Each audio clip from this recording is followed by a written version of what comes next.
Donc, il est 14h30, donc je pense qu'il est temps de reprendre nos travaux. Donc, ce matin, donc, nous avons abordé des thèmes portant sur les réalités et les perspectives donc, du capital investissement. Nous avons donc présenté donc, ces défis, nous avons balayé les difficultés et les problèmes du capital investissement. Nous avons aussi bien pris note des professionnels du secteur ainsi que de nos partenaires concernant les recommandations et les pistes de réflexion concernant donc le capital risque, le capital investissement. Donc, pour cet après-midi, nous allons donc entamer le troisième panel. Nous sommes honorés par la présence de M. Norman El-Fehri, ministre des Technologies, de la Communication et de l'Économie numérique. Donc, ce panel va traiter donc du financement et de l'accompagnement par des professionnels du capital investissement, de l'innovation et d'éthique. Nous allons voir si l'innovation, c'est au sens large du terme ou bien au sens de l'invention. Donc, nous avons dans ce panel, donc, comme je l'ai cité, si Norman El-Fehri, donc le ministre des Technologies, de la Communication et de l'Économie numérique, Madame Laure Reinhardt,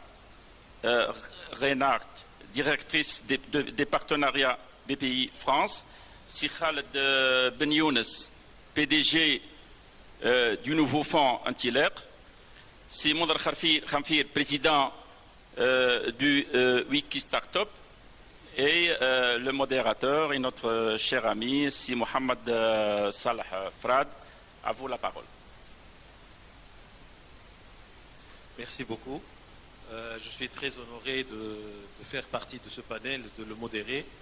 Je m'appelle Mohamed Salah Frad, je suis directeur général de la société de gestion de fonds qui s'appelle le GFS North Africa. Et là, donc, on va essayer de parler lors de ce panel-là de capital risque, mais donc le financement de l'innovation et d'éthique. Donc, je remercie Monsieur le ministre d'avoir été avec nous et de parler de cette problématique. Madame Laure Reinhardt, de BPI France, c'est mes amis Khaled Ben Younes et Mondar Khamfir. Alors, le financement d'éthique et de l'innovation, c'est 10%, c'est à peu près 10% des financements dans le private equity. Donc la part de marché, notre part de marché dans le financement est de 10% par rapport à tout ce qui est financement donc, dans le private equity. C'est un taux qui n'est pas mal, mais qui est appelé aujourd'hui à se développer dans le futur avec de nouveaux mécanismes. Alors, quel est l'état de lieu aujourd'hui des financements de ce genre d'opérations, c'est-à-dire l'innovation et l'éthique? Les intervenants publics aujourd'hui qui travaillent dans ce domaine-là, dans le financement, sont essentiellement donc, le faux produit qu'on connaît tous, qui financent donc, les petites, avec des petites participations pour renforcer les fonds propres des promoteurs, des nouveaux promoteurs. Il y a aussi le RICTIC, donc, qui est destiné au financement des projets innovants. C'est un mécanisme qui a été mis par l'État et sur lequel on va, lors de ce panel, donc, on va débattre de son efficacité. Il y a aussi des initiatives qui ont été faites par la sagesse, comme le fonds InTech, donc, qui est un FCPR qui est dédié au financement des projets dans les technologies. C'est un fonds qui était initialement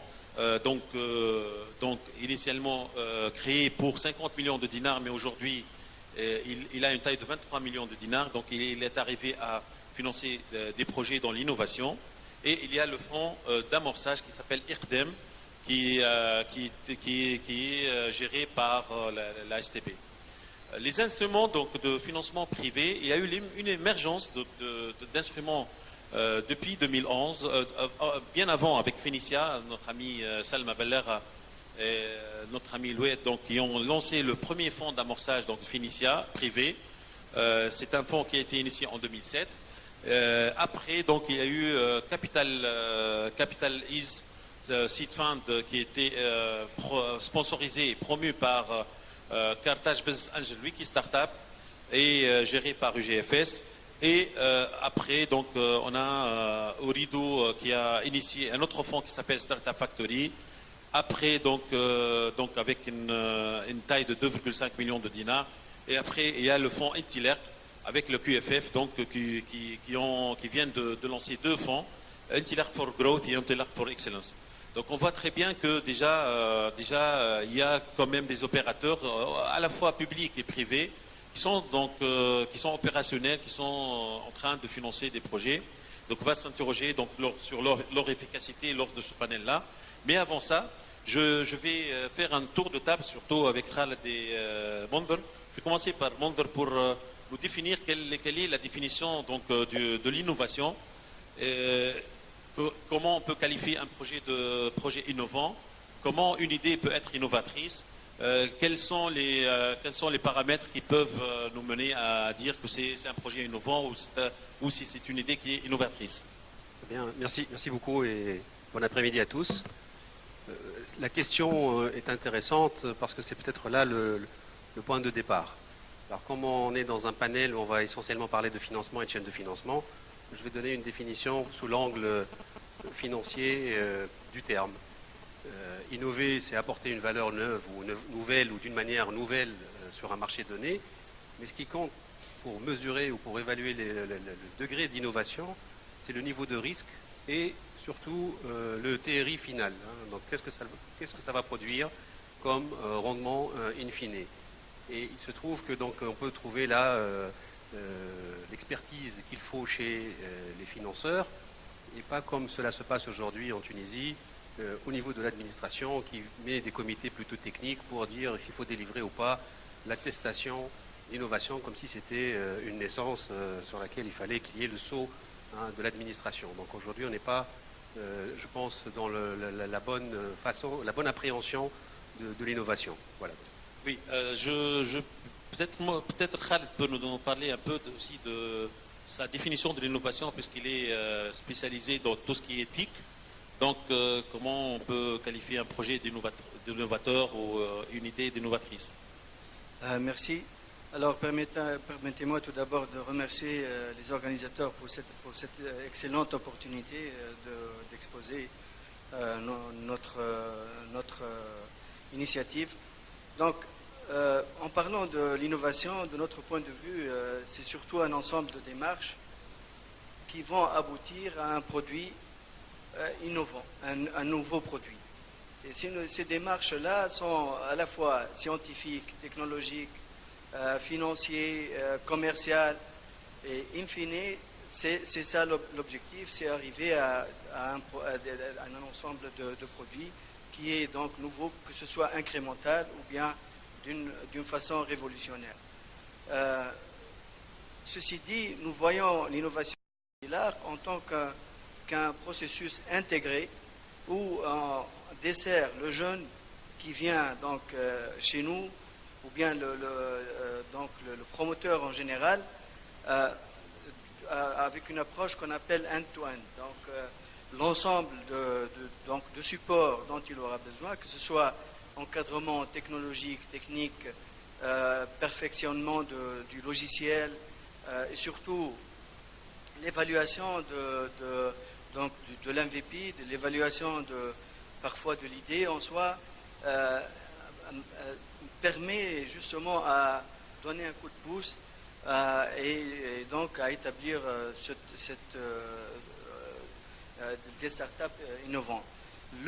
L'essentiel pour nous aussi, c'est de créer, de contribuer à mettre en place des startups qui sont des champions régionaux, donc qui doivent être capables d'être justement compétitifs ou bien au niveau régional ou meilleur au niveau international. Oui, Alors, on a eu quelques échanges ensemble par mail et vous avez insisté à parler un peu de cette peut-être nouvelle vision, une nouvelle dimension de l'innovation. Donc, je vous laisse parler de ça parce que vous avez beaucoup travaillé sur ça dans BPI France. Hein. Oui, merci aussi de m'avoir donné l'opportunité justement de présenter un petit peu ce qui se fait en France en matière d'innovation. Alors évidemment, je suis d'accord avec les précédents participants à cette table ronde. Pour avoir de l'innovation, il faut que ça apporte de la valeur. L'innovation, il faut que ça apporte quelque chose de nouveau.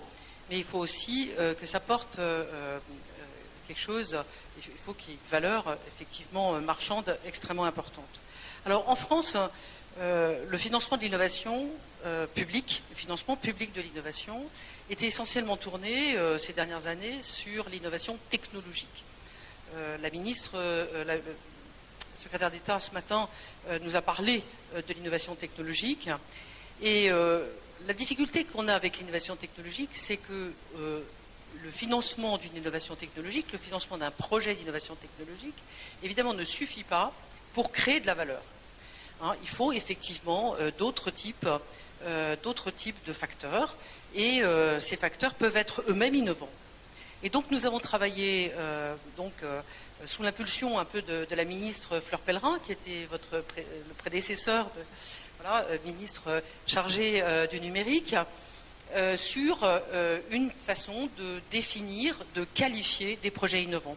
Et nous avons identifié avec des professionnels de l'accompagnement des entreprises, avec des entreprises, de façon assez large, qu'est-ce que pouvait être l'innovation, qu'on maintenant définit sous 6 directions, avec 6 angles différents. Le premier, c'est l'innovation d'usage, de produits, mais surtout d'usage. Le deuxième, c'est l'innovation marketing. On peut avoir des innovations marketing qui sont extrêmement productrices d'énormément de valeur. On connaît tous la capsule Nespresso qui est complètement du marketing. Évidemment, quelque part derrière un produit, mais ce produit, il existait il y a 10 ans, ils n'avaient jamais réussi à le mettre sur le marché. Le troisième, c'est... je vais perdre mon truc là. Le troisième, c'est le business model, bien évidemment, le modèle d'affaires. Les modèles d'affaires peuvent être extrêmement innovants. Regardez aujourd'hui tout ce qui se passe sur le net et tous les services qui sont apportés sur le net avec des modèles d'affaires complètement différents. Ça produit effectivement beaucoup de richesses. Évidemment, des choses plus classiques, évidemment, comme l'innovation d'organisation, l'innovation de procédés, qui sont des innovations qui peuvent intervenir dans des entreprises assez différentes. On a un exemple assez intéressant de biscuiterie en France qui est en train de péricliter. Et le fait de réfléchir à un modèle d'organisation un nouveau modèle d'organisation a fait que l'entreprise s'est redressée de façon assez spectaculaire. Et puis, évidemment, et ça c'est assez original, l'innovation sociale. Parce que l'innovation sociale est aussi une nouvelle façon de créer de la richesse. Et vous pouvez avoir effectivement des modèles d'affaires qui sont extrêmement producteurs de valeur, qui sous-tendent une innovation sociale avec une participation extrêmement importante des usagers. Alors, justement, pour mettre la salle dans cette problématique, en effet, l'innovation aujourd'hui, la définition de l'innovation aujourd'hui en Tunisie, elle est extrêmement importante parce qu'elle a une coloration, elle a un aspect qui est fiscal. Parce que, comme vous le connaissez, donc, il y a un catalogue de placement en Tunisie pour qualifier les projets qui peuvent bénéficier d'un avantage fiscal. Et là, les projets innovateurs, ils sont dans le catalogue. Aussi pour les fonds d'amorçage, donc il faut que 50% au moins des projets financés soient dans l'innovation. Donc la définition aujourd'hui, elle est beaucoup plus qu'importante. Donc je vais me tourner vers Monsieur le Ministre, si vous voulez, pour justement, Laure elle a parlé de financement public. Moi, j'ai parlé un peu des fonds comme le RECTIC, des fonds publics qui financent un peu l'innovation et les créations donc, de start-up. Donc, qu'est-ce que vous pouvez ajouter sur ce côté-là? J'ai vu que vous avez beaucoup noté, donc peut-être avoir votre avis sur ces questions-là. Merci beaucoup. Merci de m'avoir invité. Je suis très heureux d'être parmi vous. J'étais de l'autre côté de la salle, maintenant que je suis là. Et je me suis posé la question quand j'ai reçu l'email. On m'appelle et on me dit quelle est la définition de l'innovation. Je me suis dit mais pourquoi on m'appelle pour définir le sexe des anges?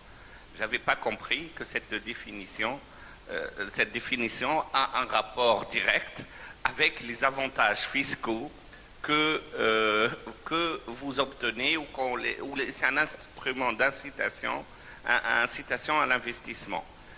On peut passer des années à trouver la définition de l'innovation, ou on peut changer le modèle, tout simplement, et dire et répondre à la vraie question.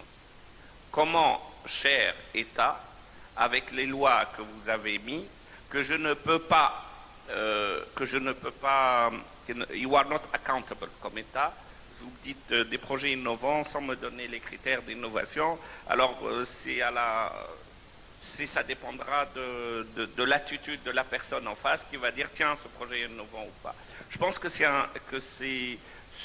cet axe-là doit changer. C'est la gouvernance même qui doit changer plutôt qu'on va passer les prochains 6 mois ou les prochains 9 mois à dire quelle est la définition de l'innovation, sincèrement. Et aller et dire quels sont les axes que ce gouvernement veut pousser et quels sont les instruments d'incitation qu'il faut utiliser existants, parce qu'il ne faut pas créer d'autres, parce que si on va créer d'autres, on est parti pour encore 12 mois ou au moins, et quels sont pour les faire. Et je pense que c'est ça la question. Clairement, moi je vais revenir à mon bureau, je vais mettre une note, la définition de l'innovation et un vrai frein à l'innovation ici, donc trouver une autre solution, peut-être une sorte de comment on appelle ça, de comité dans lequel doit y avoir le privé pour faire passer tous vos dossiers qui sont en instance à cause de cette définition de l'innovation. Donc ça c'est la chose numéro 1. Et justement, alors qu'est-ce qu'on est en train de faire je sais que je n'ai pas répondu à la question, c'est exprès. Je ne sais pas ce que c'est que l'innovation et je trouve que c'est idiot de continuer de travailler avec cet instrument-là, de cette façon-là, et qu'il va falloir le changer.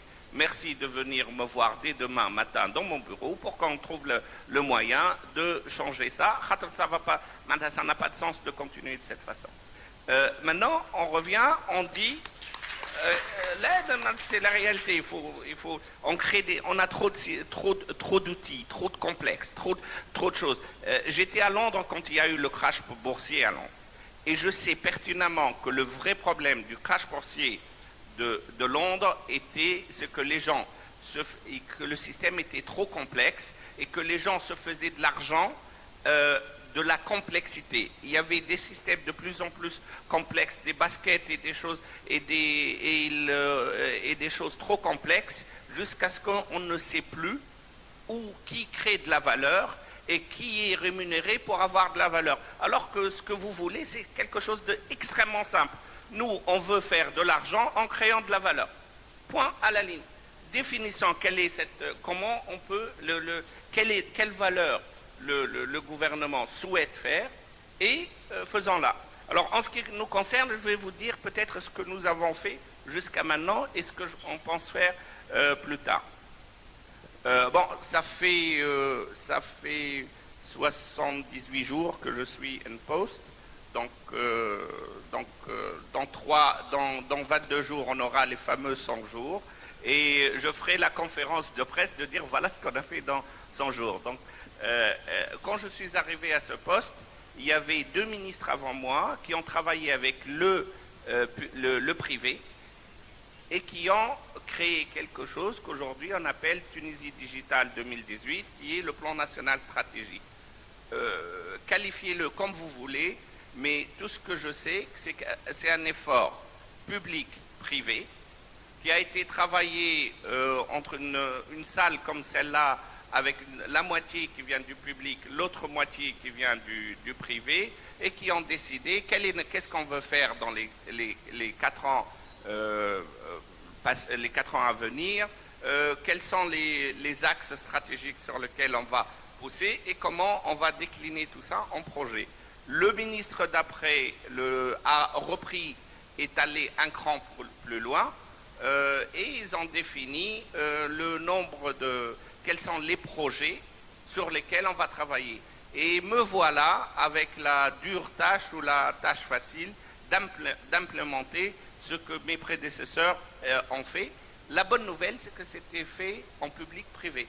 Donc je n'ai pas je n'aurai pas la résistance du privé ou je n'aurai pas la résistance du privé. We just need to start doing it au lieu de continuer à en parler. Alors il y a 6 axes dans ce projet. Il y a 6 axes. Il y a le projet infrastructure. Il y a le projet, il y a 6 axes, comme Madame tout à l'heure parlait des orientations. Nous, on a 6 orientations. L'infrastructure, les usages, le e-business, l'offshoring, c'est pas très innovant.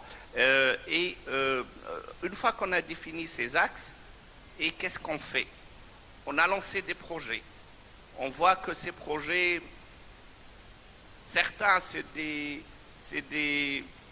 la théorie, certains c'est des vrais projets. Donc ce que nous avons fait, c'est qu'on a pris une équipe, qu'on appelle Get It Done Team. On a pris ce Tunisie Digital 2018 et je lui ai demandé de l'implémenter. Aujourd'hui, on a un plan qui nous coûterait à peu près 5 milliards de dinars que nous n'avons pas pour arriver à nos objectifs. Une fois qu'on a défini nos objectifs, on a 5 milliards de dinars que nous n'avons pas.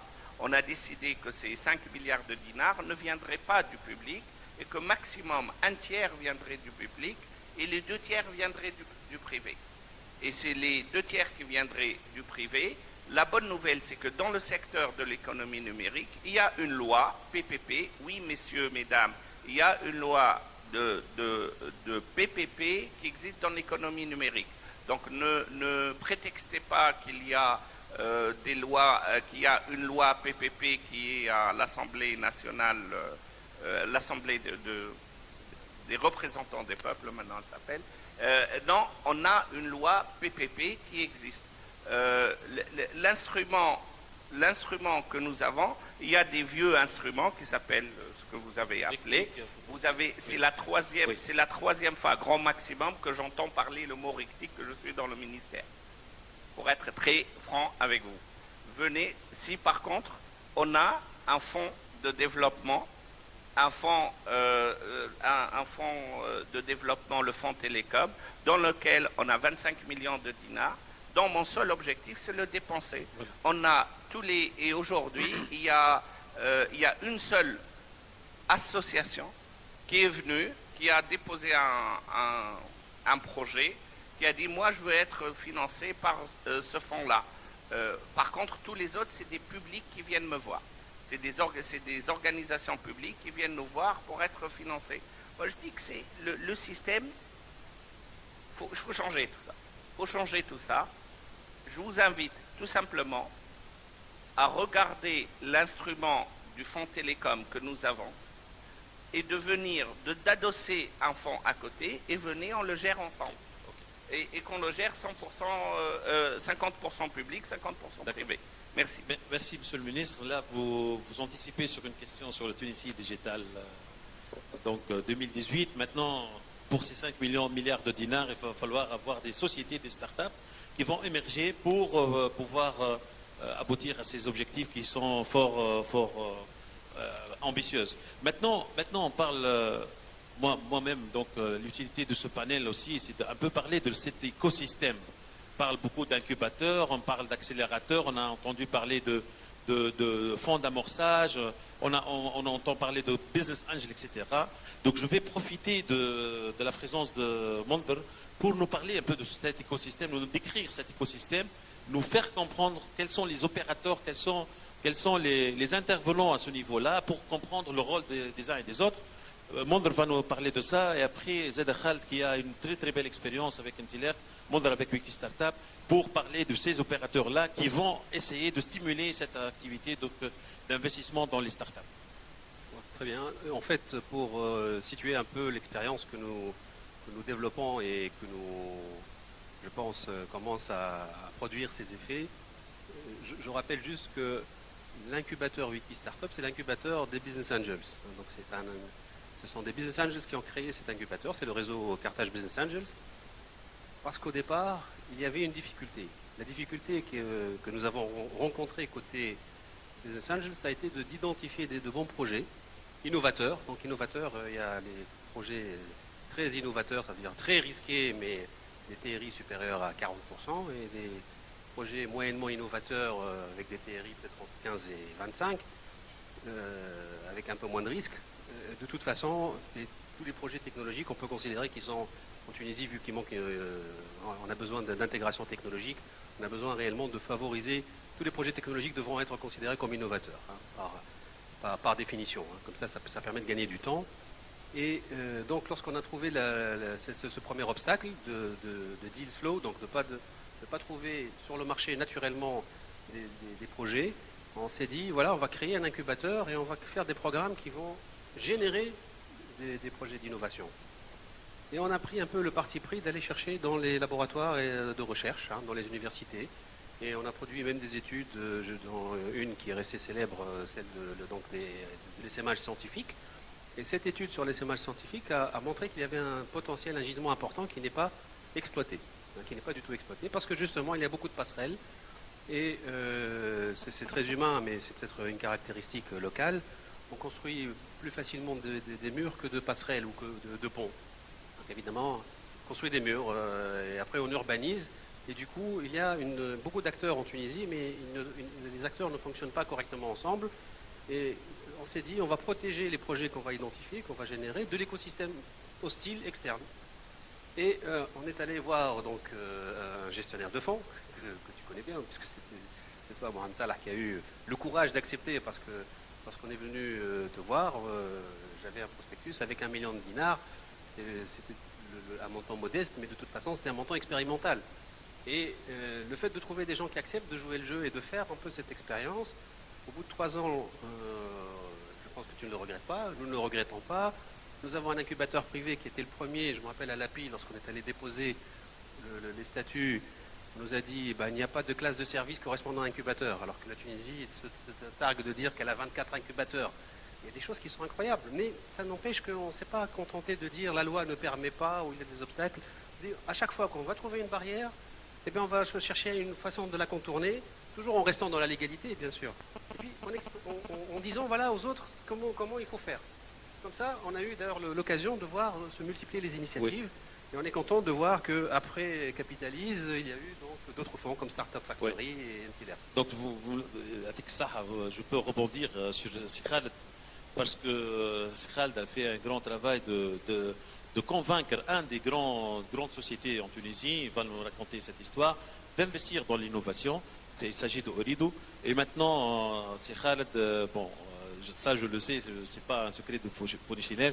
Vous avez une trentaine de start-up aujourd'hui, de groupes de travail, des gens qui travaillent, de sociétés qui sont en train de travailler, d'innover, de créer de la valeur aujourd'hui. Et je sais que vos KPI sont beaucoup plus importantes que ça.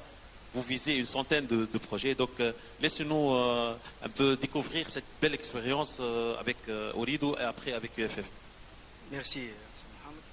Donc, j'ai parlé tout à l'heure de l'aspect intégration, d'intégrer donc que ce soit les diverses activités afin de parvenir à un startup qui vraiment réussit son challenge, mais aussi l'intégration des players, des acteurs de la place, des acteurs dans l'innovation en général. Et nous croyons fermement dans le fait qu'il faut joindre les forces afin d'agir ensemble pour réaliser l'objectif d'instaurer une culture d'innovation. Alors justement, c'est pour cette raison qu'on s'est adressé à des acteurs donc, comme Microsoft, Ooredoo, QFF par après, et aussi vous, GFS, comme gestionnaire de fonds, Fidelium après. On a fédéré, donc on a réussi à joindre les forces ensemble pour desservir donc les innovateurs avec une philosophie qu'on appelle no one size fits all. C'est-à-dire nous analysons le besoin du promoteur comme première étape, bien évidemment avant le comité d'investissement pour perfectionner un peu l'idée, perfectionner le business plan, etc. et préparer le pitch. Après être accepté par le comité, on s'assoit une deuxième fois avec le promoteur pour définir un contrat d'objectifs. Parmi ce contrat-là, on essaie d'identifier les partenaires, pas uniquement Intilarq et ses structures, mais tous les partenaires qui peuvent agir afin de réussir le challenge. Je vous invite à voir des exemples dans la salle qui est juste à côté. On a quelques startups qui sont là pour exposer. Dans l'un des cas, par exemple, on a juste l'idée. Il s'agit d'un système embarqué. On a eu donc le buy-in d'un global player qui est ST Microélectronique, qui agit avec nous afin de développer le MVP et aussi afin de donner l'expertise en termes de contrôle de coûts. Et c'est justement l'effort de Intilarq qui se voit plutôt comme acteur, agrégateur, donc, et surtout qui permet de joindre des forces. Comme disait Simon auparavant, nous sommes tous là pour réussir ensemble et justement adresser ce défi ensemble. Merci, Sikhal. Je veux peut-être une expérience, que Laure nous parle de l'expérience internationale. C'est vrai que nous, aujourd'hui, on ne représente que 5 à 10% du financement du private equity tout court. Mais Inch'Allah, avec Tunisie Digital, c'est possible peut-être de faire émerger d'autres sociétés, d'autres startups et d'autres investissements. Parlez-nous un peu de votre expérience internationale, donc notamment la France, Laure, mais aussi de la chaîne de financement. Comment vous arrivez à financer ces projets innovateurs dans cet écosystème? Merci. Je ne vais pas parler de l'ensemble du monde entier parce que je ne le connais pas, je ne le connais pas bien. Je vais parler en particulier de la France et un petit peu de l'Europe. Alors, en France, on a mis en place des tas de dispositifs, comme vous l'avez dit, Monsieur le Ministre, et qui couvrent maintenant toute une partie de la chaîne, donc du financement des entreprises, de l'idée, je dirais, jusqu'à la cotation en bourse, si on peut imaginer que la cotation en bourse, ça soit une finalité. Et donc, nous, on a identifié 3 difficultés. Je crois qu'ils sont partagés par tous les écosystèmes et tous les systèmes au niveau européen, mais même, je pense, au vôtre. La première difficulté, c'est la complexité, vous l'avez dit, et donc il faut absolument qu'on arrive à se mettre à la place, tous, des chefs d'entreprise et arriver à leur simplifier la vie. Alors, en France, on a mis en place, également sous l'égide de Fleur Pellerin, un dispositif qui s'appelle le Pass French Tech. Alors French Tech, vous savez, c'est tout cet engouement de la France vis-à-vis des startups et qui vise à montrer que la France est aussi une nation de startups. Alors le Pass French Tech, c'est très simple. Nous faisons sélectionner par les écosystèmes régionaux, parce que c'est eux qui les connaissent, les entreprises qui ont une capacité de croissance très forte. Et celles-là, on se met tous autour de la table. Donc l'entreprise ne va pas venir voir monsieur X de l'INPI, monsieur Y de la COFAS, monsieur Z du fonds d'investissement. On se met tous autour de la table avec le chef d'entreprise. Le chef d'entreprise nous explique son problème ponctuel à ce moment-là. Et nous essayons tous ensemble de répondre à sa question. Voilà, ça c'est pour répondre un petit peu à cet aspect. Alors, il n'y a pas beaucoup d'entreprises aujourd'hui. C'est les entreprises essentiellement des technologies de l'information et de la communication, aujourd'hui. On en a labellisé 37 l'année dernière. Mais bon, c'est un début, et voilà. Deuxième difficulté du chef d'entreprise, c'est l'accompagnement. Le chef d'entreprise est seul, hein, vous l'avez très bien dit, et donc créer des structures d'accompagnement et accompagner les chefs d'entreprise à différents moments est extrêmement important.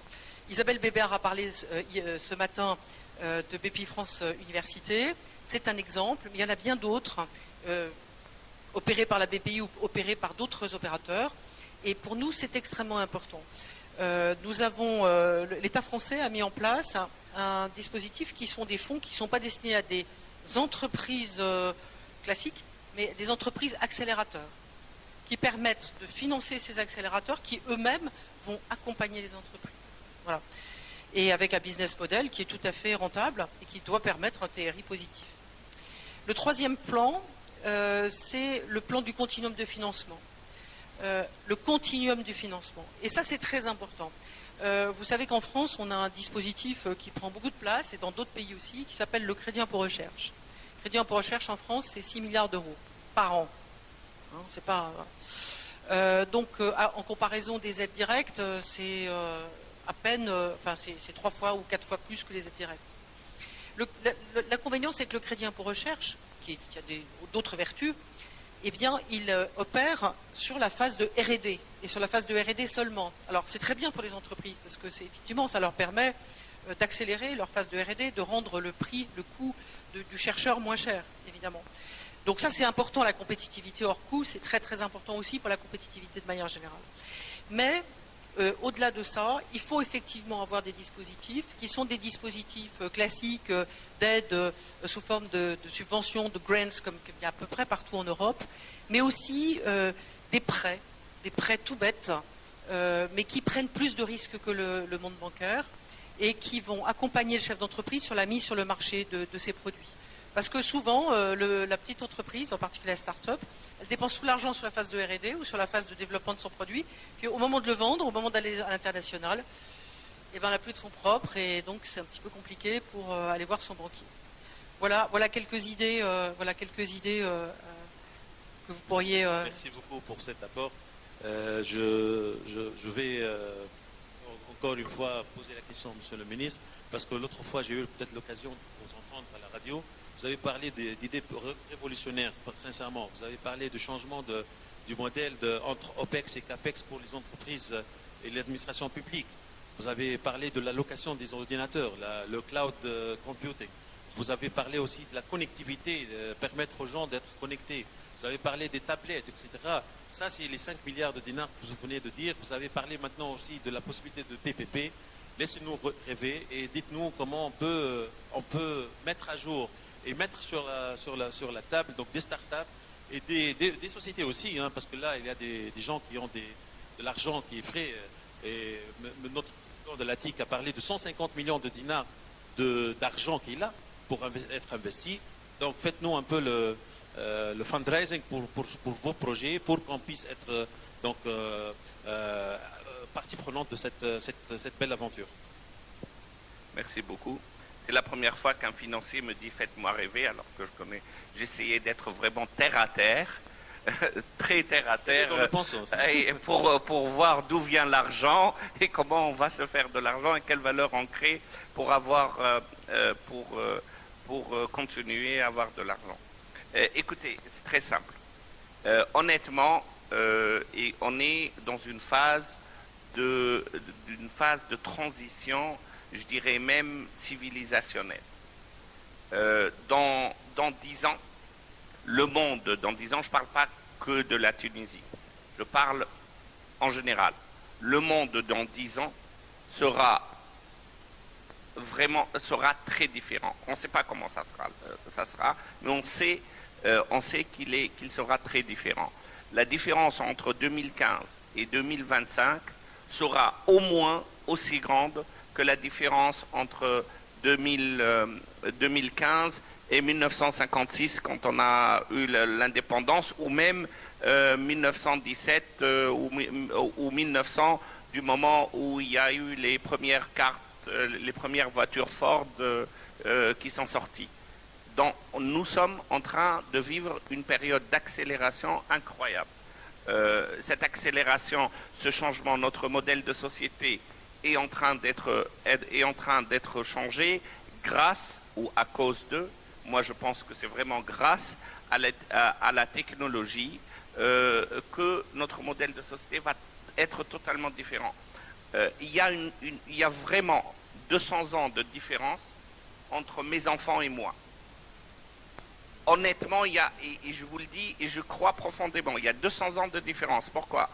Ils me parlent avec un langage et avec des outils et un cerveau du 21e siècle. Je les écoute avec une éducation du 20e siècle, mais le pire, ce que les instruments par lesquels je dois leur répondre en tant que politicien ou en tant que quelqu'un, c'est des instruments du 19e siècle. C'est la réalité. Et ça, ce n'est pas valable qu'en Tunisie, c'est valable un peu partout.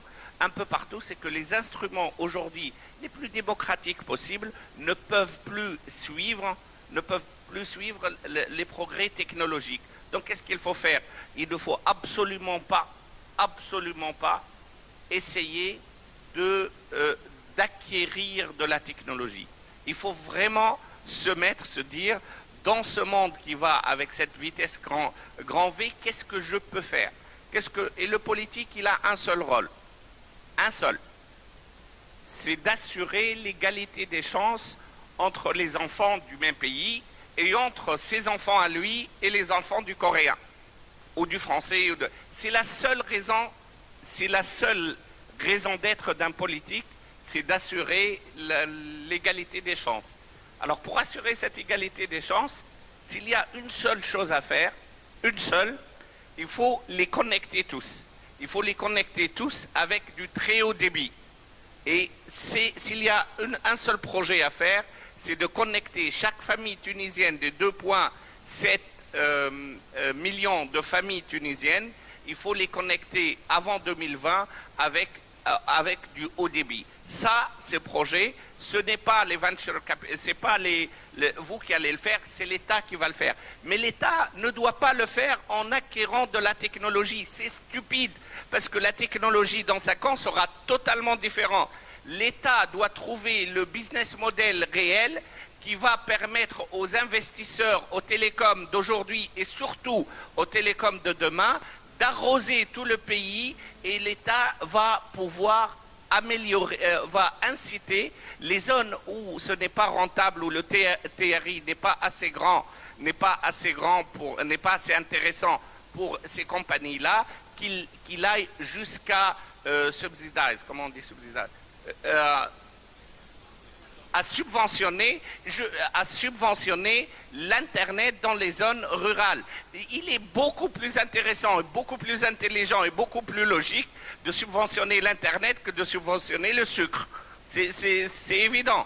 Et donc, il faudrait changer le business model de l'acquisition. Quand on va mettre la 4G, parce que ça fait partie des 70, et on va avoir la 4G d'ici la fin de l'année, on va avoir les licences 4G, il ne faut pas demander à ces compagnies des sommes astronomiques. On les prend, on les met dans les caisses de l'État, et une fois qu'on les met dans les caisses de l'État, nous, on ne peut pas les dépenser pour faire l'infrastructure, mais eux, ils n'ont plus d'argent pour dépenser l'infrastructure que nous, on cherche. Donc, il faut vraiment réduire la barrière d'entrée, laisser ces gens investir et arroser le pays et trouver le business et leur garantir une période de 10 ans pour qu'ils puissent trouver leur business model dans les zones où ce n'est pas faisable. C'est ça le rôle de l'État. C'est en ce qui concerne l'infrastructure. Maintenant, une fois qu'on a fait, ou parallèlement à cette infrastructure, il faudrait aussi donner les moyens à ces enfants d'utiliser ces autoroutes, et il faudrait décider de leur donner le moyen de le faire. Le moyen de le faire, bien sûr, il faut des tablettes pour chacun. C'est évident qu'il y aura des tablettes pour chacun, des tablettes pour chaque enfant. Mais ça n'a aucun sens que quelqu'un aujourd'hui pense que dans 10 ans, tous les enfants n'ont pas de tablettes. C'est stupide, tous les ans, on en aura. Il vaut mieux en avoir maintenant que demain. Mais pour l'avoir, il faudrait aussi injecter de l'argent dans les industries du contenu dans les MOOCs, dans le M development, il faudrait injecter de l'argent. Le rôle de l'État, c'est d'injecter l'argent et d'initier des choses. Par exemple, je vous donne un exemple très simple. 2 exemples très simples. Je suis allé à une conférence de Reutcon, j'ai vu 1200 jeunes ensemble qui n'ont rien demandé à l'État, strictement rien demandé à l'État, qui n'ont rien demandé aux venture capitalistes et aux capital risqueurs. Ils ont demandé, et ils étaient 1200 personnes qui étaient en train de parler d'Internet, des objets et des choses. J'ai vu 1 à 2 points de croissance chez eux, dans la salle. Mais ils avaient un problème. Ils ne pouvaient pas acheter une application ou un hosting de leur application à 8 $ ou à 5 €. Parce qu'ils n'avaient pas le moyen de le faire. Eh bien, en tant que politique, je me suis attelé à leur fournir ce truc-là. Bien sûr, le dinar n'est pas convertible aujourd'hui et ça va être une grande bataille pour convaincre mes collègues que c'est le moment de libérer le dinar. De toute façon, il est libéré à 50% avec le commerce parallèle déjà. Donc, il fallait que je trouve une autre solution. Eh bien, on a inventé la carte technologique qui permet à toute personne qui a le bac d'avoir un maximum, à les caper à 1000 dinars, 500 € par an, pour qu'ils puissent acheter ces applications, pour qu'ils développent ces applications, pour qu'ils puissent le faire. Et s'ils créent une petite entité, eh bien, ça ne sera pas 1000 dinars, ça sera 10 000 dinars. Et là, on peut faire... Ça, c'est des exemples. D'un autre côté, mais en faisant ça, ils ne viendront pas, ils ne feront pas la queue pour avoir ces cartes. Parce qu'ils ne savent pas... Ils ne savent pas ce que c'est. They don't know what good looks like. Ils n'ont pas testé, ils ne l'ont pas vu. Ils n'ont pas vu des success stories. Donc il va falloir leur ramener des success stories et on va tourner toutes les 24 gouvernorats, et on emmènera avec nous des success stories pour leur dire comment ils peuvent se faire de l'argent avec cette carte. Ça, des vrais, ils vont le tester. Et en bonus, on va leur donner des cartes avec de l'argent dedans. Et on va aider 1000 jeunes, un minimum de 1000 jeunes, à apprendre à faire des développements mobiles, d'ici la fin de l'année avec une seule condition. On a mis 2,5 millions de dollars à côté, de dinars à côté pour une seule chose. Je veux 1000 applications développées par 1000 jeunes Tunisiens qui sont acceptés, qui meet the criteria, des hébergeurs, des hosts internationaux. Et du moment qu'ils sont prêts, on leur donne la carte avec 500 dinars dedans. C'est ça le rôle. Le rôle, c'est de commencer cette machine, de leur montrer que c'est possible. Une fois qu'on a fait ça, il y a un autre problème.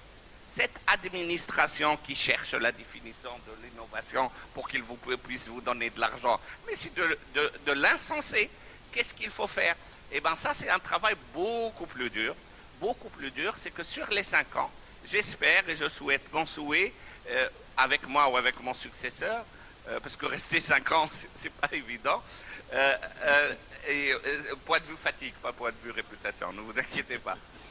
Et dans 5 ans, qu'on arrête avec cette administration, on va à l'administration. Mais arrêtons ces bêtises. Il faudrait que l'administration soit disponible au bout, at the fingertips dans les personnes.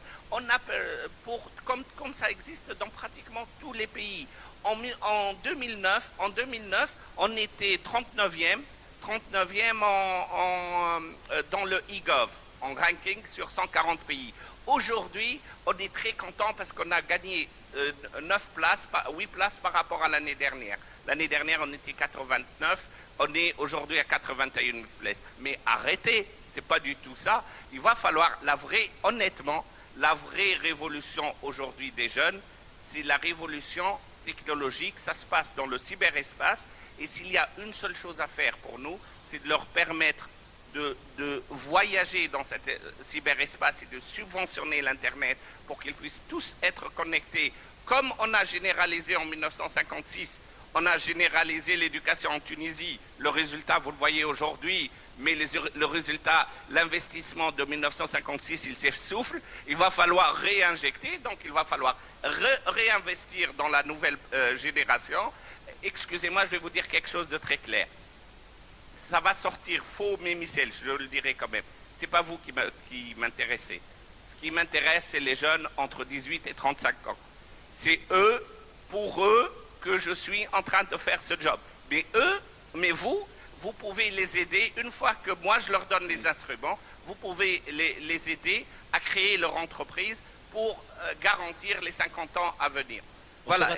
On sera très heureux de les mettre dans l'écosystème qu'on vient de parler, ces 1000 personnes. Donc on va vous suivre de près, suivre les 1000 projets. Bon, je crois que vous avez un petit commentaire à donner sur... Tout à fait. Bon, comme on reste dans un esprit combatif, et je pense que Sinarmen, il est vraiment dans son rôle, parce que être dans la politique, c'est un sport de combat. Hein. Eh bien, ce sport de combat, voilà. Effectivement, moi je vois qu'il reste encore peut-être quelque chose qu'on devrait pousser. C'est une recommandation forte que je donne à nos gouvernants déjà. L'information publique. Le fuel de tout ça, de tout cet écosystème, de toutes les stratégies qu'on peut élaborer, c'est l'information, et notamment l'information publique. Et je pense que si on pousse encore plus fort, parce qu'il y a beaucoup d'informations qui est produite par l'administration mais qui ne sort pas sur le marché, on pourrait générer une dynamique incroyable. Juste une petite parenthèse rapide, quand j'étais au transport, j'ai fait un séminaire sur le Smart Transportation et on a déclenché, rien qu'en présentant une demi-douzaine de projets stratégiques, on en a sorti 70 avec les écoles d'ingénieurs. Donc vous voyez qu'il faut essayer de pousser pour que l'information soit partagée. C'est notre valeur aussi. Voilà. Oui, j'étais présent dans cette manifestation, j'étais ébloui de trouver des jeunes qui essayent de trouver des solutions à la problématique du transport via la technologie, via les programmations et via les smartphones. Khaled, vous avez quelque chose à rajouter? Juste un petit point, en fait, l'approche transformative, donc de transform the ecosystem.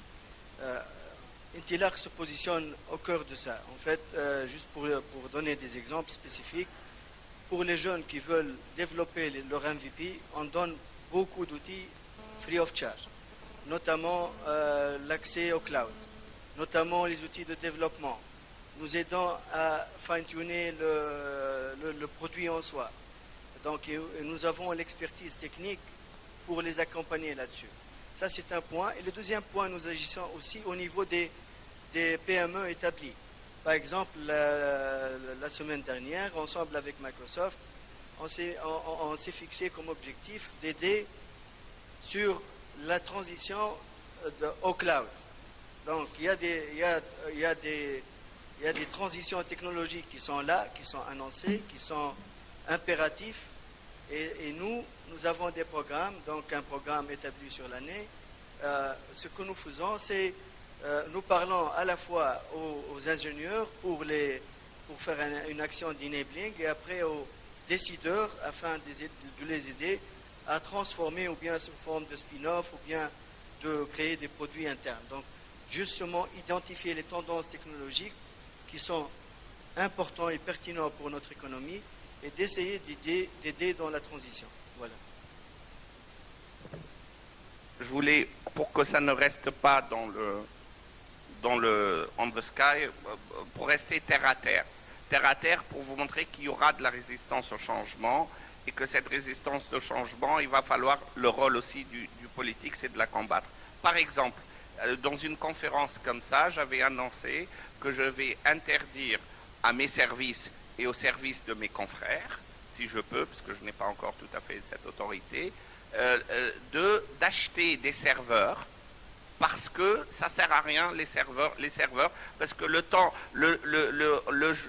qu'on les met dans le budget, qu'on fasse l'appel d'offres, etc., on en est dans 2 ans. 2 ans après, 2 ans d'après, le serveur n'est plus du tout, personne n'est content, ni le fournisseur du serveur parce qu'il va donner du matériel obsolète, ni l'acheteur, et donc je vais interdire ça et je vais demander aux gens d'acheter directement du cloud et parce qu'il y a 50 000 data centers qui existent, et si la connexion n'existe pas, eh ben, il va falloir la faire et investir plutôt dans la connexion plutôt que dans l'autre. Et l'heure d'après, j'ai reçu au moins une dizaine d'appels, à moi ou mes équipes, pour dire des gens qui vendent des serveurs, qui ont vu leur business totalement disparaître à cause de ce que le ministre vient de dire. Bien sûr qu'il y aura du changement, ces compagnies-là, il va falloir aussi les aider à se transformer. Mais il ne faut pas non plus que pour protéger ces compagnies-là, on reste dans la vente des serveurs. Eh bien, je vais vous assurer, je leur dis, si on a parmi eux qui sont là, on ne va plus acheter des serveurs. On va aller dans le cloud, parce que c'est la tendance. Ça sert strictement à y aller. Ça, c'est un exemple de résistance, de changement. Un exemple peut-être plus positif. Dans les clusters, on croit vraiment aux clusters. Ça a mis 15 ans. Ça a mis 15 ans pour que le Gazelle commence à faire des choses. Aujourd'hui, je vois des gens d'esprit, il y a une sorte d'écosystème entre des sociétés, des universités, etc., technologiques, qui commencent à faire ses fruits. Aujourd'hui, donc pour nous, il ne faut pas attendre faire des projets à 15 ans, il faut faire des choses dans le TRI, il est à 3 ans. Par exemple, ce matin, il y avait des gens de l'association des jeux vidéo, ceux qui développent les jeux vidéo. C'est un marché énorme. Ils sont venus, ils m'ont dit, regardez, très simple, ici il y a une ISET, ici il y a des sociétés qui font des jeux vidéo, ici il y a une école de jeux vidéo, et il y a une école d'art, on veut faire une city pour les jeux vidéo. Mais bien sûr, je signe 1, 2, 3 millions de dinars pour que les gens puissent aller dans ce cluster-là qui regroupe tout le monde, parce que c'est en mettant ces clusters-là qu'il faudrait que les choses, que l'innovation va se créer. Un deuxième exemple pour vous donner la différence d'âge, mais il va falloir la combattre et on va y arriver. Alors, c'est pas compliqué. Ce matin, j'avais à ma droite une association qui s'appelle Bausla, que vous connaissez, Oui. avec ce qu'elle a fait pour les collectivités locales. Et à ma gauche, j'avais l'administration du ministère de l'Intérieur des collectivités locales. Ces deux mondes, ils ne vivent pas du tout dans le même monde. Mais notre rôle, c'est quoi? C'est de s'assurer que la communication marche entre ces gens-là pour que les gens puissent bénéficier de l'apport de la société. Appelez-la société civile, appelez-la ce que vous voulez, de vos écosystèmes, pour qu'on puisse développer quelque chose dans ce sens. Là, avec Bausla, on va finir les 200 et on va mettre de l'argent avec eux pour qu'on finisse les 264 collectivités pour que l'information soit publique. Ça nous permettra aussi d'avoir des gens qui sont d'élever le niveau de développement, etc. C'est des petites choses comme ça qui vont faire la différence. Merci. Il me reste quelques minutes, donc je vais partir de ma gauche avec Laure pour que chacun des participants prenne une minute pour conclure. Mais j'aurais une question, Laure, avant de conclure.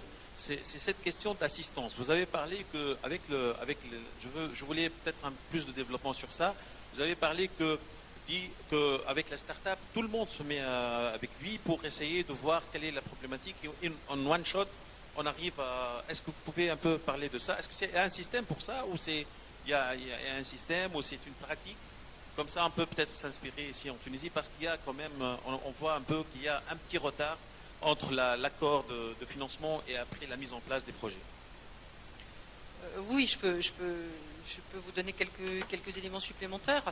L'idée, c'est vraiment de recevoir l'entreprise ou d'aller chez l'entreprise, c'est encore mieux, et que cette entreprise nous explique de façon simple quelle est sa problématique de financement ou quel est son plan stratégique de développement à l'international ou quels sont ses objectifs. Et à partir de là, et à partir évidemment des données de l'entreprise, nous allons tous ensemble construire avec elle un dispositif, soit de financement, soit d'accompagnement, du financement par des fonds propres, du financement par autre chose, soit à l'international, hein, voilà.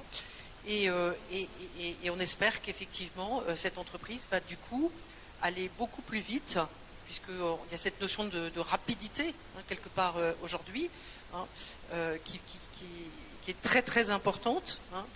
Évidemment, nous vivons dans un... Le time to market, ce qu'on appelle complètement. le time to market. Oui, mais c'est le time to market, mais c'est aussi le time to... Le temps de le faire, quoi. Oui. Il faut le faire aujourd'hui, parce que si on ne le fait pas aujourd'hui, on l'a vu, on est tous connectés, eh bien, en Corée, en Israël, aux États-Unis, il y aura la même idée et on se la fera piquer. Voilà. Et donc, c'est très important. Hein, voilà. Juste peut-être, alors à ce moment-là, un petit mot de conclusion. Oui. Alors moi, je vais parler plutôt de politique publique, mais sur ces politiques publiques, je pense qu'il y a trois aspects très synthétiques. Le premier, c'est qu'il faut avoir de la stabilité. Je crois que c'est très important pour l'ensemble des États et pour les entreprises d'avoir des dispositifs qui ne changent pas tous les jours. Et ça, c'est très important. Le deuxième, c'est l'accompagnement, comme je l'ai dit, tout au long du chemin. Il faut arriver non pas à tenir la main, mais à enlever quelque part les obstacles et à assouplir les obstacles. C'est l'entreprise qui fait son chemin et nous, on est là pour les aider. Et puis le troisième, c'est qu'il faut rester simple et avoir des idées simples et être agile. Hein. Ce qui marche aujourd'hui, c'est l'agilité. Il faut qu'on ait des États agiles, des dispositifs agiles, des produits agiles qui permettent effectivement d'accompagner ces entreprises. Merci. Khaled, avant de conclure, je vous laisse le temps de mettre des recommandations. Mais est-ce que vous pouvez parler un peu de quelques success stories, de modèles, pour donner une idée sur cet effort monstre qui est en train d'être fait pour accompagner des startups? Parce que nous, au départ, c'était pour nous une expérience qui était terrible parce que hautement risquée. Maintenant, on voit qu'il y a des choses sur le terrain qui sont en train de passer. Donc, si vous voulez, vous nous donnez quelques success. Après, vous donnez vos recommandations donc, pour améliorer le... Bon, en fait, on a, comme tu l'as dit, on a quelques dizaines de startups dans notre portefeuille. Success Story, je vais parler de deux startups spécifiques. Là, par exemple, vous allez pouvoir voir Iris. C'est des jeunes qui travaillaient sur une solution qu'on appelle techniquement parlant Internet of Things. Donc, c'est tout simplement de connecter les ruches d'abeilles afin d'accroître la production donc, du miel. Les jeunes venaient avec l'idée, mais ils n'ont pas ni la capacité technique, je veux dire, ni les prérequis, l'environnement de développement, peut-être un high-level business plan. On est aujourd'hui avec ces jeunes-là dans une phase où il y a déjà un MVP. On est ensemble avec eux, avec des partenaires comme ST Microélectronique et Fraunhofer Gesellschaft, les Allemands, pour justement intégrer un système dans les ruches qui donne la possibilité à l'agriculteur de suivre la production, de suivre le développement de quelques paramètres critiques pour justement la population des abeilles. C'était une idée, mais l'accompagnement, la traduction de tout ça en un produit, donc on a déjà avec les partenaires allemands la possibilité d'aller au global avec ces jeunes-là. Il y a d'autres exemples, mais je m'arrête. L'anecdote pour ce projet-là, on a découvert que le promoteur il a mis un prix sur le marché et on a découvert qu'il y a des Anglais, je pense qu'ils ont développé un peu quelque chose similaire, mais qui était 100 fois, je crois, ou je sais pas, 50 fois plus cher que le nôtre. On voit très bien la création de valeur qui peut être faite par des idées pareilles.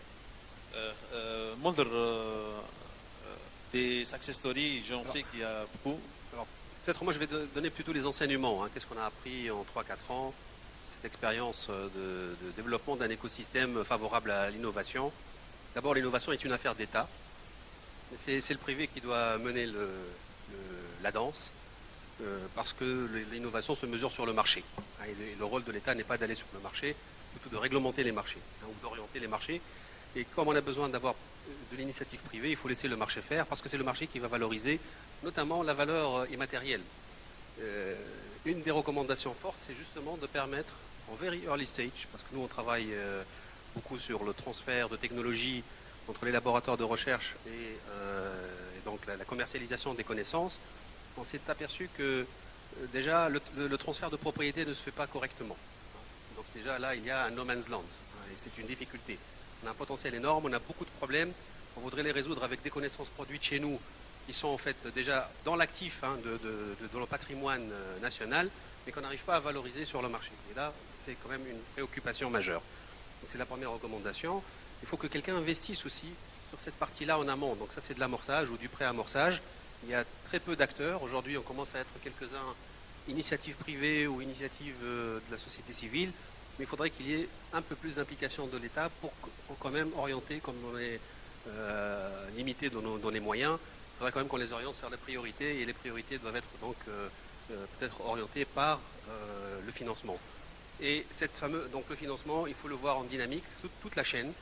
Il faut peut-être arrêter d'avoir 36 000 instruments publics autour de SICAR, de FCPR et des fonds régionaux.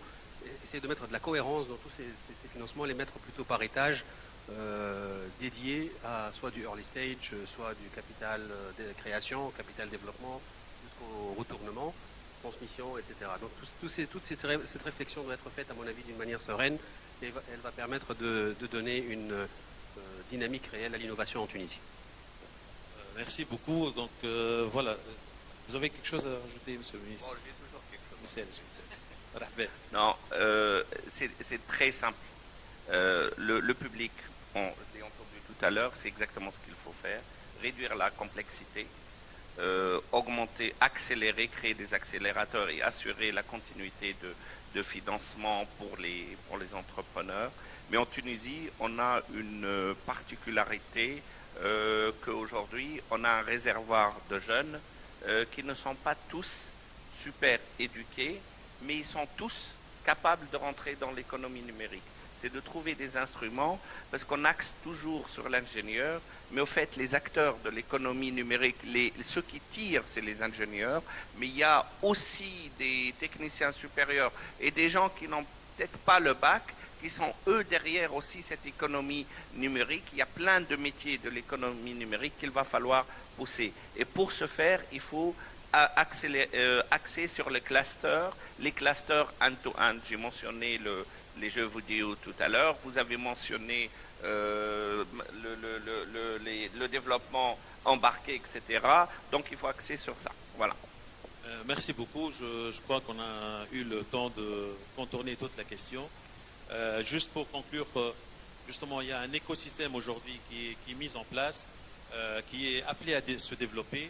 Ce que peut-être on a appris aujourd'hui, voilà, donc il y a Tunisie Digital 2018, ça va être un grand axe pour nous, en tant qu'investisseurs dans le capital investissement et dans l'amorçage, d'aller chercher des possibilités donc d'être dans ce système-là. Il y a quand même 5 milliards de dinars d'investissement, donc va falloir aller les chercher et trouver des projets pour ça. Donc je ne sais pas, vous voulez s'il y a des questions dans la salle, comme ça on peut interagir avec la salle.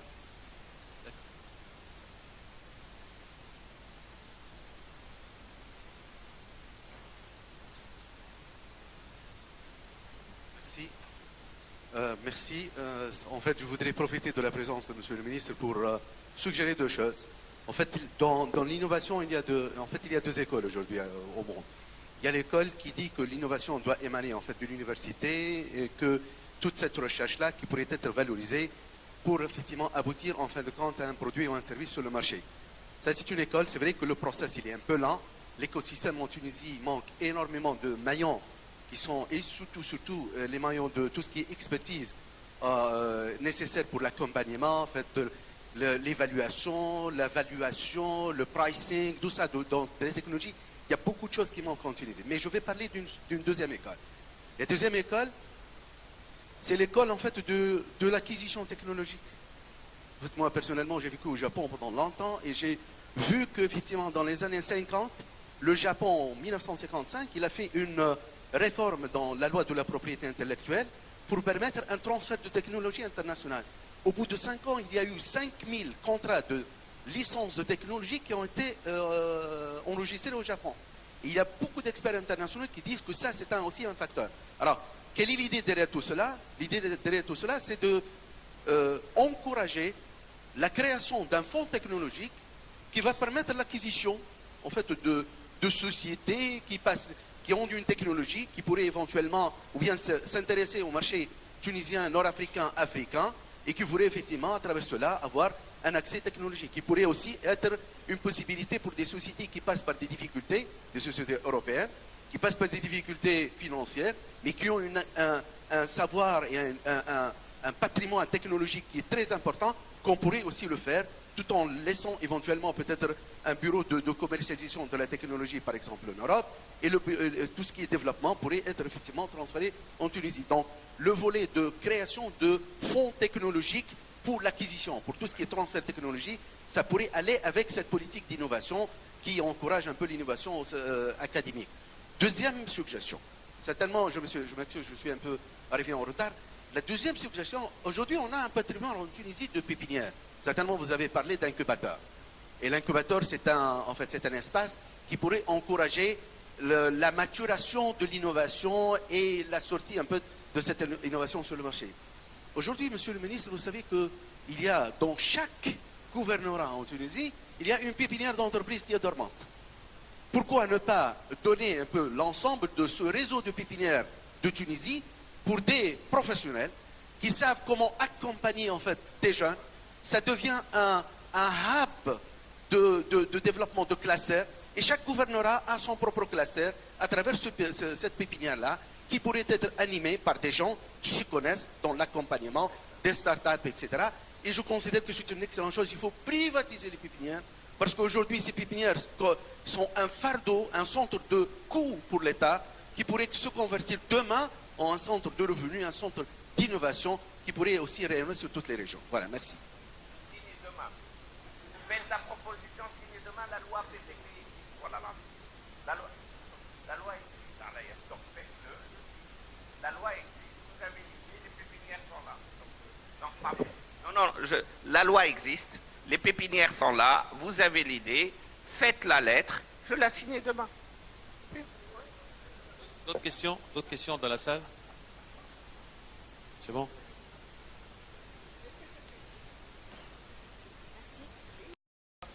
Oui. Merci, Aïcha Naïfer.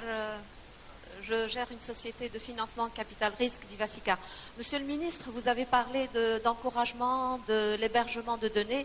Je suis ravie que vous ayez fait cette suggestion en interdisant peut-être éventuellement l'hébergement en interne. Mais j'aimerais vous signaler une chose, parce que nous finançons des entreprises qui justement devraient externaliser cet hébergement. Malheureusement, le coût est excessif pour une start-up qui démarre. Enfin, pour une start-up, c'est un pléonasme. Oui, c'est vraiment excessif.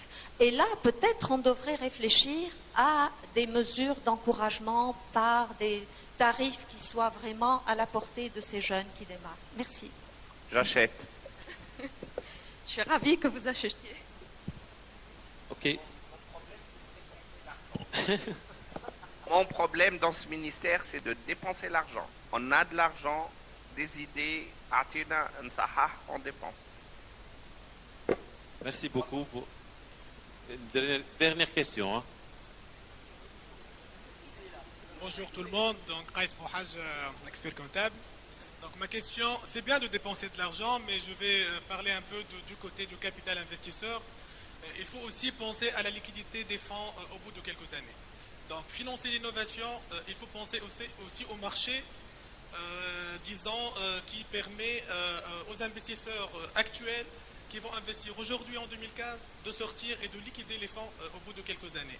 Et là, il faut penser aux mécanismes dès aujourd'hui. Donc, quelles sont les pistes sur lesquelles vous allez travailler pour dynamiser, que ce soit le marché financier ou bien les transactions sur les entreprises, et permettre de réaliser des taux de rendement assez importants pour encourager donc, le financement de l'innovation, qui est bien entendu un secteur très risqué et un financement assez risqué donc, pour les capitals investisseurs. Et merci. Merci, je n'ai pas travaillé sur le sujet. Pour Qais, vous avez parfaitement raison. Bon, je parle en connaissance de cause.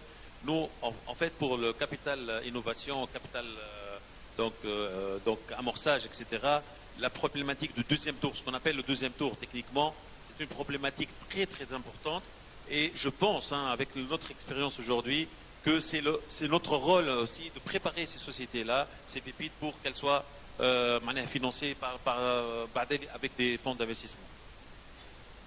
Donc je vous remercie pour votre attention. Monsieur le ministre, vous êtes très aimable. Merci beaucoup pour votre disponibilité. Laure, Khaled et Mondr, merci beaucoup.